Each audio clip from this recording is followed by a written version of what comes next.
Magbakal ka ni sarong nigong pansit sa manong dyan. No rin daw kumaniwang. No rin daw kumaniwang. No rin daw kumaniwang.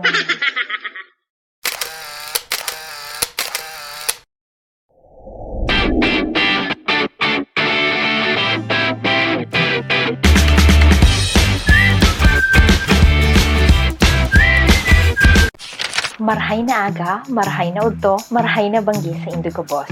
And welcome sa part 17 ng i-translate mo, Bicol Tagalog Translation. Ngayon naman, mag-share ako ng 15 Bicol words na nagsisimula sa letter N.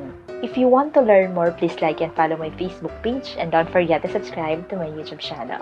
Heto na ang 15 Bicol words na nagsisimula sa letter N. Tara, puunan ta na. Number 1. Nali. Nali. Ibig sabihin sa Tagalog, mangha. Mangha. Ito yung feeling na pagkamangha na parang ignorante ka sa isang bagay. Kaya ka namamangha.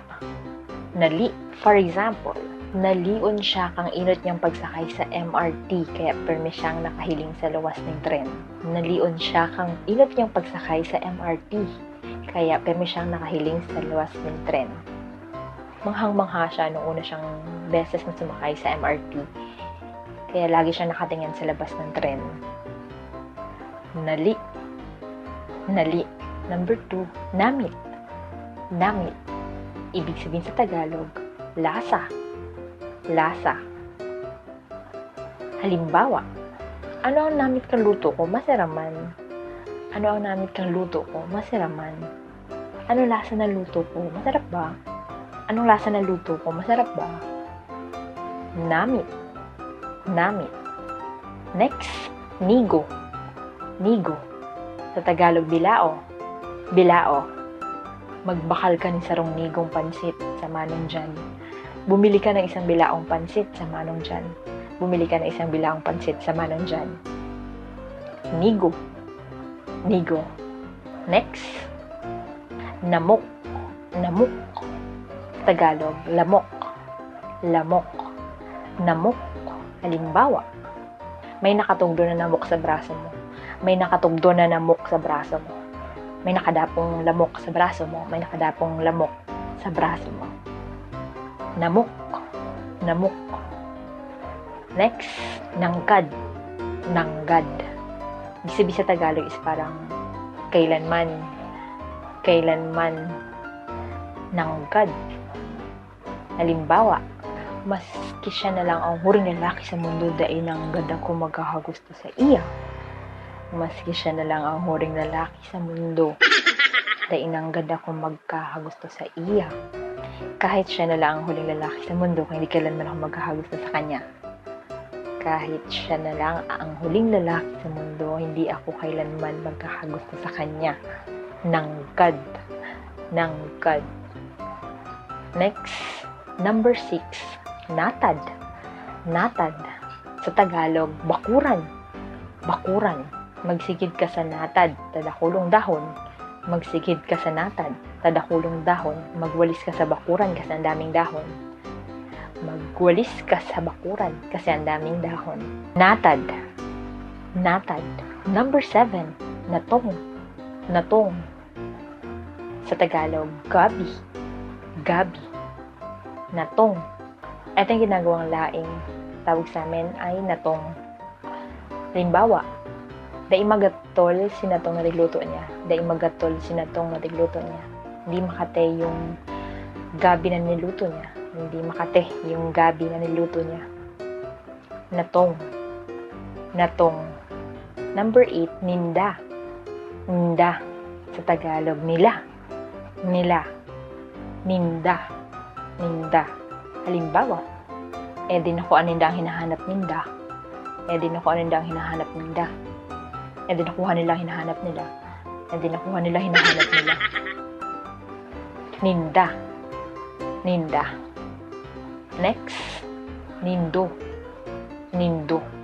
Sa Tagalog, ninyo. Ninyo. Nindo. Kuahon nindo ang relief sa barangay. Kuahon nindo ang relief sa barangay. Kunin niyo ang relief sa barangay. Kunin niyo ang relief sa barangay. Nindo. nindo. Number 10, niwang. Niwang. Sa Tagalog is payat. Payat. Niwang. Halimbawa, no rin daw ako maniwang. No rin daw ako maniwang. Kailan kaya ako mapayat? Kailan kaya ako mapayat? Next, number 11, nyako. Nyako. Sa Tagalog is parang sabi ko. Parang sabi ko nga sa kanya, parang ganun. Halimbawa, dahil niya ko siya maghaadit na matatapos man ining pandemya. Dahil niya ko siya maghaadit na matatapos man ining pandemya. Sabi ko wag siyang mag-alala kasi matatapos din itong pandemya. Sabi ko wag siyang mag-alala dahil matatapos din itong pandemya. Next, nuarin. Nuarin. Sa Tagalog, kailan? Kailan? Nuarin. Nuarin ang birthday mo. Nuarin ang birthday mo. Kailan ang birthday mo? Kailan ang birthday mo? Nuarin ka mauli. Nuarin ka mauli. Kailan ka uuwi? Kailan ka uuwi? Nuarin. Nuarin. Next, ngunyan. Ngunyan sa Tagalog. Ngayon. Ngayon. Ngunyan. Ngunyan na banggi ako mauli. Ngunyan na banggi ako mauli. Ngayong gabi ako uuwi. Ngayong gabi ako uuwi. Ngunyan. Ngunyan. Next, number 14, nuknuk. Nuknuk. Sa Tagalog is parang yung mga maliliit na insekto na lumalabas kapag gabi at nangangagat. Nuknuk. Nuknuk. Halimbawa, maglaog ka na digdi. Tagrabe ang nuknuk dyan sa luwas. Maglaog ka na digdi. Tagrabe ang nuknuk dyan sa luwas. Pumasok ka na rito kasi ang daming insekto dyan sa labas. Pumasok ka na rito kasi ang daming insekto dyan sa labas. Nuknuk. Nuknuk. At last but not the least, number 15. Nusnus. Nusnus. Sa Tagalog is parang ikuskus. Ikuskus or kuskusin. Nusnus.